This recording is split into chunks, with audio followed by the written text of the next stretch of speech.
যদি এমনটা হয়, আল্লাহ যাকে তোমার জন্য নির্ধারণ করে রেখেছেন তার সঙ্গে হয়তো তুমি ইতিমধ্যেই দেখা করে ফেলেছ, কিন্তু সেটা টের পাওনি। হয়তো তিনি সেই মানুষ যিনি এক মুহূর্তের জন্য তোমার হৃদয়ে এক অনাবিল প্রশান্তি এনে দিয়েছিলেন, অথচ নিজেও বুঝতে পারেননি। হয়তো তিনি এমন কেউ যার উপস্থিতি তোমাকে কোনো উপদেশ ছাড়াই আল্লাহর কথা মনে করিয়ে দিয়েছিল, অথবা হয়তো এমন একজন যার নাম একদিন পরিবারের কারো মুখে অল্প কথায় শুনেছিলে, কিন্তু তখন গুরুত্ব না দিয়ে বিষয়টা পাশ কাটিয়ে গিয়েছিলে। আমরা প্রায়ই আল্লাহকে জিজ্ঞেস করি, কিভাবে বুঝব এই মানুষটাই কি আমার জন্য নির্ধারিত? কিন্তু আসল প্রশ্নটা হওয়া উচিত, আল্লাহ কিভাবে আমাদের সেই মানুষটিকে চিনিয়ে দেন। ইসলামে বিয়ে শুধু একটি সামাজিক চুক্তি নয়, এটি আল্লাহর একটি মহান নিদর্শন, যেমন তিনি কোরআনে বলেছেন। আর তার নিদর্শনগুলোর মধ্যে একটি হল, তিনি তোমাদের মধ্য থেকেই তোমাদের জন্য জীবনসঙ্গী সৃষ্টি করেছেন, যাতে তোমরা তাদের মাঝে প্রশান্তি পাও। সূরা আর রুম, আয়াত 21। সত্য কথা হল, তুমি তোমার জীবনসঙ্গীকে কখনো সেইভাবে খুঁজে পাবে না যেভাবে দুনিয়া শেখায়, সোয়াইপ, স্ক্রল বা তাড়াহুড়ো করে নয়। কারণ ইসলামে বিষয়টা একদমই আলাদা। এখানে খোঁজা নয়, নির্ধারণই মূল বিষয়। আল্লাহ যখন তোমার জন্য কাউকে নির্ধারণ করেন, তখন তিনি তোমাকে তার দিকে নিয়ে যান এমন সব পথে যা তোমার ধৈর্য পরীক্ষা করে, তোমার হৃদয়কে পরিশুদ্ধ করে, আর তোমাকে শেখায় যে সত্যিকারের ভালোবাসা কখনো খোঁজার মাধ্যমে আসে না, বরং আল্লাহর ইশারায় প্রকাশ পায়। প্রথম নিদর্শন, দিন ও মূল্যবোধের সামঞ্জস্য। আল্লাহ তোমার নির্ধারিত মানুষটিকে চিনিয়ে দেন তার মূল্যবোধের মিলের মাধ্যমে। এটা শুধু এই নয় যে তোমরা দুজনেই একই সিরিজ দেখো বা দুজনেই ভ্রমণ পছন্দ করো, সেটা কেবল বাহ্যিক মিল। আসল প্রশ্নটা হলো, তারা কি জীবনকে তোমার মতো একই দৃষ্টিতে দেখে? রাসূলুল্লাহ বলেছেন, নারীকে বিবাহ করা হয় তার সম্পদ, বংশ, সৌন্দর্য ও ধর্মের জন্য, কিন্তু তুমি তাকে বেছে নাও যার মধ্যে দ্বীন আছে, তবেই তুমি সফল হবে। সহিহ বুখারী ও মুসলিম। অর্থাৎ শুরুটা দিন দিয়ে হলেও এখানেই শেষ নয়। বাস্তব জীবনের সম্পর্ক কেবল একটি চেকলিস্ট নয়, এটি দুটি আত্মার মিলনের গল্প। আধুনিক মনোবিজ্ঞানের ভাষায়ও সম্পর্ক টিকে থাকে উত্তেজনায় নয়, বরং মিলের মধ্যে। যদি তুমি ফজর পড়ো আর তোমার সঙ্গী তাতে আগ্রহী না হন, এই ছোট ফারাক সময়ের সাথে এক বিশাল দূরত্বে পরিণত হয়। তুমি যদি সরল জীবন ভালোবাসো আর সে যদি বিলাসিতায় বিশ্বাস করে, এই ফাঁক একদিন ফাটলে রূপ নেয়। একটা বাড়ির কথা ভাবো, যার ভিত্তি দুর্বল। তুমি যতই সুন্দর করে সাজাও, একসময় তা ভেঙে পড়বেই। ঠিক তেমনি সম্পর্ক ভেঙে যায় যখন চিন্তা, বিশ্বাস ও লক্ষ্য এক নয়। রূপ একদিন ফিকে হয়ে যায়, নতুনত্বের উত্তেজনাও মিলিয়ে যায়, কিন্তু একজন মানুষের আদর্শ, নৈতিকতা ও তাকওয়া, এই গুণগুলোই সম্পর্ককে স্থায়ী করে। তাই নিজেকে কেবল এই প্রশ্ন করো না, আমি কি তাকে পছন্দ করি? তিনি কি আমাকে আল্লাহর কাছাকাছি নিয়ে যাবেন, নাকি তার পথ থেকে দূরে সরিয়ে দেবেন? এই প্রশ্নটাই নির্ধারণ করে সম্পর্কটা আল্লাহর পক্ষ থেকে রহমত নাকি পরীক্ষা। কারণ যদি দিকই ভুল হয়, তাহলে বিয়ের পর সেই দিকটা জাদুর মতো মিলিয়ে যাবে না। যখন মূল্যবোধ মেলে, যখন দিন, উদ্দেশ্য আর জীবনের দৃষ্টিভঙ্গি এক হয়, তখন সম্পর্কের প্রকৃতি বদলে যায়। কথা বলা সহজ হয়, মতভেদ যুদ্ধের মতো লাগে না, আর নীরবতাও হয়ে ওঠে নিরাপদ ও স্বস্তিদায়ক। কিন্তু শুধু বিশ্বাসের মিলই সব নয়, আপনার হৃদয়ে তারা কেমন প্রভাব ফেলে সেটাই আসল। এটাই আল্লাহর দ্বিতীয় নিদর্শন, প্রশান্তি ও স্থিরতা। খেয়াল করে দেখুন, কিছু মানুষ আছেন যারা আপনার জীবনে কোলাহল বাড়িয়ে দেন। তাদের সঙ্গে কথা শেষ হলে মন ভারী হয়ে যায়, মাথায় কথাগুলো ঘুরতে থাকে, বুক চাপে, ঘুম আসে না। আপনি ভাবতে থাকেন, আমি ঠিক বলেছিলাম তো? কিন্তু কিছু মানুষ আছেন যাদের সঙ্গে কথা শেষ হলে মনটা হালকা হয়ে যায়, নিঃশ্বাস সমান হয়, আর মনে হয় আমি ঠিক আছি। এই ঠিক আছি অনুভূতিটা ছোট কিছু নয়, এটা আল্লাহর দেওয়া এক নিদর্শন। যেমন কুরআনে আল্লাহ বলেন, যাতে তোমরা তাদের মাঝে প্রশান্তি পাও। সূরা আর রুম আয়াত 21। এই প্রশান্তি অভিনয় করে পাওয়া যায় না, এটা দেখা যায় জীবনের সাধারণ মুহূর্তগুলোতে। তার সঙ্গে কথা বলার পর যদি তোমার এশার নামাজে মনোযোগ বাড়ে, মন শান্ত হয়, ঘুম নির্ভার লাগে, তাহলে বুঝবে এই উপস্থিতি বিশৃঙ্খলা নয়, রহমত। এমন সম্পর্ক যেখানে গোপনীয়তা, চালাকি বা লোকচুরি নেই, যেখানে কেউ বলে না সবাই ঘুমালে আমাকে কল দিও, বরং সে তোমার সীমা রক্ষা করতে সাহায্য করে, যেটা তুমি আল্লাহর সন্তুষ্টির জন্য রক্ষা করতে চাও। সত্যিকারের সম্পর্ক কখনো তোমার ঈমানের সীমা ভাঙে না, বরং তা আরও মজবুত করে। আর যখন আপনি মনের দরজা খুলে কিছু শেয়ার করেন, তারা সেটাকে কখনো অস্ত্র হিসেবে ব্যবহার করেন না, বরং আমানত হিসেবে আগলে রাখেন। তারা আপনাকে আল্লাহর দিকে আরও কাছে টেনে নেন, কখনো প্রচার দিয়ে নয়, বরং বিনয় আর নীরবতার মাধ্যমে। তাদের মধ্যে কোনো ভান নেই ভয়, কেবল দুজন মানুষ সত্য বলছে কিন্তু আদবের সঙ্গে। এইখানেই আমরা অনেকেই ভুল করি। আমরা তীব্রতাকে ভালোবাসা ভেবে নিই, বুকের ভারকে প্রজাপতির ওড়াউড়ি ভেবে বসি, উদ্বেগকে কেমিস্ট্রি মনে করি।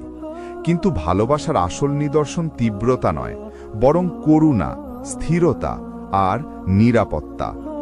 ভুল মানুষ আপনার জীবনে কোলাহল তোলে, ঠিক মানুষ আপনার হৃদয়কে নীরব প্রশান্ত ঘরে পরিণত করে।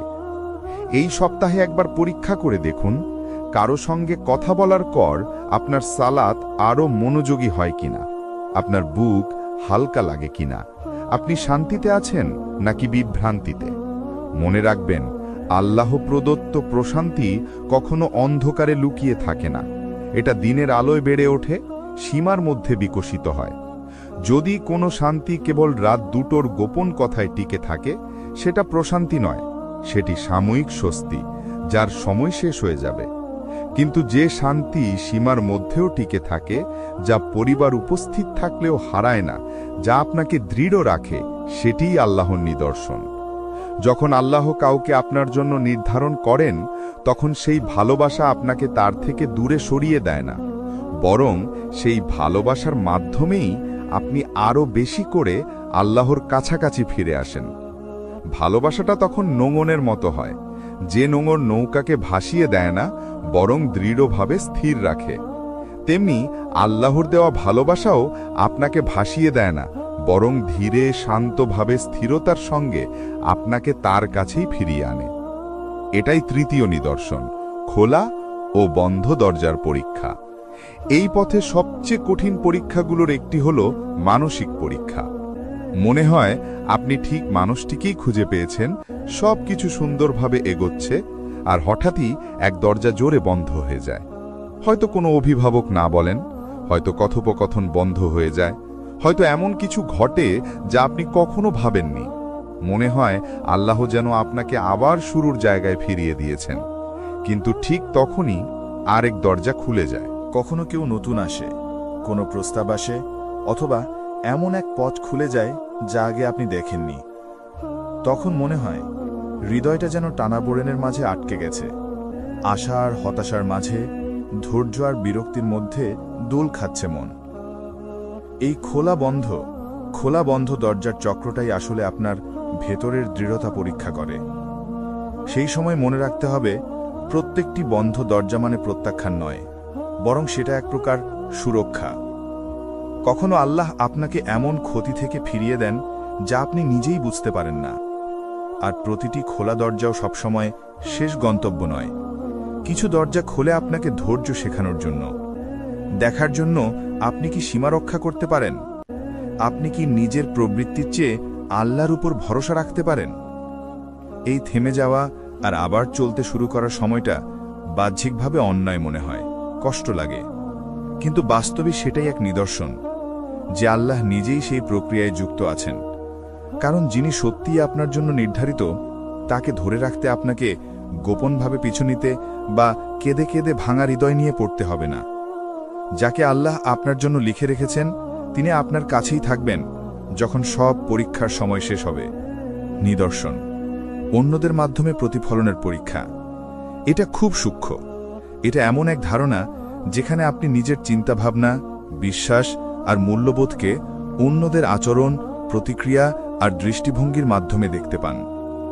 এর উদ্দেশ্য হল নিজেকে আরও গভীরভাবে জানা, নিজের ভেতরের লুকানো দিক বা দুর্বলতাকে চিনে ফেলা। কারণ কখনো সবচেয়ে কঠিন পরীক্ষা আপনার ভেতরে নয়, বরং অন্যদের কথার মধ্যেই লুকিয়ে থাকে। আপনি হয়তো নিশ্চিত এই মানুষটাই আমার জন্য। আপনি নামাজ পড়েছেন, দোয়া করেছেন, প্রশান্তিও পেয়েছেন, খোলা বন্ধ দরজার পরীক্ষাও পেরিয়ে এসেছেন। তারপর হঠাৎ আপনার মা বলেন, আমার মনে হচ্ছে কিছু একটা ঠিক নেই। সবচেয়ে ঘনিষ্ঠ বন্ধু টাটিয়ে বলে, তুমি আগের মতো নেই। কোনো আত্মীয় যিনি এমন কথা কখনো বলেন না, হঠাৎ আপনাকে সাবধান করে দেন। তখন মনে হয় যেন তারা আপনার একমাত্র আশা, আপনার ভেতরের আলোকে আঘাত করছে। সেখানেই শুরু হয় আসল লড়াই। আপনি কি তাদের কথা শুনবেন, নাকি অপেক্ষা করবেন আল্লাহর ইশারার জন্য? কারণ অন্তরের গভীরে আপনি জানেন ভালোবাসা কখনো কখনো অন্ধ করে দেয়। তখন আপনি এমন রেড সিগন্যালও রক্ষা করতে শুরু করেন যেগুলো একসময় আপনি নিজেই অগ্রহণযোগ্য বলেছিলেন।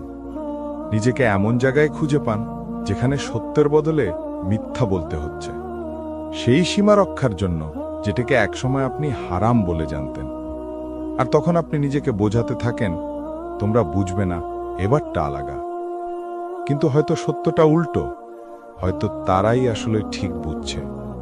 হয়তো আল্লাহ তাদের মুখ দিয়ে আপনাকে সেই সত্যটা দেখাচ্ছেন যেটা আপনি নিজের ভেতর থেকে আর দেখতে পাচ্ছেন না। এই পরীক্ষা শুধুই আবেগের নয়, যুক্তিরও নয়। কারণ মন বলে এক কথা, কিন্তু বাস্তব বলে আরেক কথা। যারা সত্যি আপনাকে ভালোবাসে, যারা আপনার বেড়ে ওঠা দেখেছে, আপনার কষ্টের সময় পাশে থেকেছে, যদি তারা সবাই একসঙ্গে একই সতর্কতা দেয়, তাহলে সেটাকে অবহেলা করবেন না। কারণ সেটা কেবল তাদের মতামত নয়, সেটা হতে পারে আল্লাহর পক্ষ থেকে এক সতর্ক বার্তা, এক সুরক্ষা, যা আপনি বুঝতে পারছেন না এখনই। আর যদি একই তিনজন মানুষ আপনার মাঝে প্রশান্তি, পরিবর্তন আর উন্নতি দেখে, তাহলে বুঝবেন হয়তো সেটাই আল্লাহর পক্ষ থেকে অনুমোদনের ইঙ্গিত। শেষমেশ আসল পরীক্ষা একটাই, আপনি কি নিজের অহংকারকে পাশে রেখে অন্যের কণ্ঠে সত্যটা শুনতে পারবেন? কারণ আল্লাহ সবসময় আপনার জন্য নির্ধারিত মানুষটিকে অনুভূতির মাধ্যমে নয়, বরং দৃষ্টির মাধ্যমে প্রকাশ করেন, তাদের চোখ দিয়ে, যারা সত্যি আপনাকে ভালোবাসে, যারা আপনার জন্য শুধু ভালোই চায়। হয়তো আপনি এতক্ষণ শুনে ভাবছেন, এইসব নিদর্শনের কোনোটাই তো আমার জীবনে ঘটেনি, অথবা আমি এমন কিছু ভুল করেছি, এমন সীমা অতিক্রম করেছি যেটা আমার করা উচিত ছিল না। তাহলে কি এর মানে আল্লাহ আমার জন্য কাউকে রাখেননি? না, একদমই না। এই জায়গাতেই আসে আল্লাহর গোপন পরীক্ষা। কারণ শয়তান ঠিক এই সময়েই ফিসফিস করে, তুমি ব্যর্থ হয়েছ, তুমি সুযোগ হারিয়ে ফেলেছ, তুমি আর ভালো কিছু পাওয়ার যোগ্য নও। কিন্তু শুনুন, আল্লাহর দরজা কখনো বন্ধ হয় না।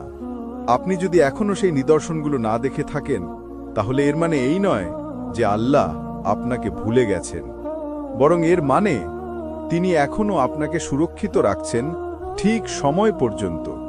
কারণ যখন সময় আসবে, তিনি নিজেই সেই মানুষটিকে আপনার সামনে নিয়ে আসবেন, যার উপস্থিতি আপনার আত্মাকে শান্তি দেবে। আর যদি আপনি কখনো ভুল পথে চলে গিয়ে থাকেন, তবুও আপনি বাদ পড়েননি, বরং আল্লাহ আপনাকে ফিরিয়ে আনতে একটি নতুন দরজা খুলে দিয়েছেন। তৌবা মানে পুনরায় শুরু করা, আর প্রতিটি দোয়া মানে একটি নতুন সুযোগ। তাই অন্যের সময়সূচি দিয়ে নিজের জীবনকে মাপবেন না। কে আগে বিয়ে করলো, কে দেরিতে করলো, এগুলোতে কিছুই যায় আসে না। একটাই প্রশ্ন আসল, আপনি কি এখনো আল্লাহর দিকে ফিরে যাচ্ছেন?